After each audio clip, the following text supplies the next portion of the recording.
దేవునికి స్తోత్రం. నేటి దినాన మన అరుణోదయపు దేవుని వాగ్దానము ఇర్మియా గ్రంథము 23వ అధ్యాయము 29వ వచనము. నా మాట అగ్ని వంటిది కాదా, బండను బద్దలు చేయు సుత్తి వంటిది కాదా. హల్లెలూయా. దేవుని మాటకున్న పవరు ఇక్కడ ఈ యొక్క భక్తుడు తెలియచేస్తూ ఉన్నాడు. దేవుని మాట అగ్ని వంటిది. అది ఎలాంటి అగ్ని అంటే కొలువులో పుటము వేయబడిన వంటి అగ్ని, కొలువు తీరుతున్న అగ్ని. ఆయన మాటకు అగ్ని వంటి శక్తి ఉంది. అంతేకాకుండా అది ఎంత బండనైనను బద్దలు కొట్టే సుత్తు వంటిది. అంటే బండలను తీసుకొచ్చే బండ దగ్గరికి వెళ్ళి దేవుని వాక్యాన్ని ప్రకటిస్తే బండ బద్దలైపోదు.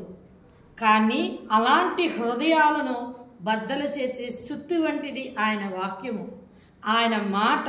ఆ మాటకి అంత శక్తి ఉంది కనుక ఆయన నీకు ఏదైతే వాగ్దానము చేశారో ఆ వాగ్దానం అది దేవుని మాటగా నువ్వు తీసుకుని ఆ మాటను పట్టుకొని నీ వాగ్దానాన్ని పట్టుకొని నువ్వు ముందుకు వెళ్ళినట్లయితే దేవుడు నీ జీవితంలో నీ ద్వారా అనేకుల హృదయాలు బండబారిపోయిన హృదయాలను బద్దలుగొట్టి ఆ రాతి గుండెని తీసివేసి వారికి మాంసపు గుండె పెట్టి వారిలో పరిశుద్ధ అగ్ని నింపి వారిని వెలిగించి అనేకులకి ఆశీర్వాదకరంగా నిలబెడతారు.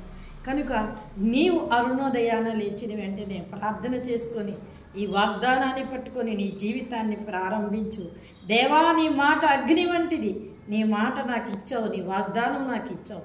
ఇదిగో నీ వాక్కుని నేను ప్రచురించడానికి వెళ్తున్నాను ప్రభువా, నాకు సహాయం చేయి అన్నప్పుడు బండలాంటి హృదయాలను మాట్లాడితే వారి హృదయాలు బద్దలై వారి రాతి గుండె పోయి మాంసం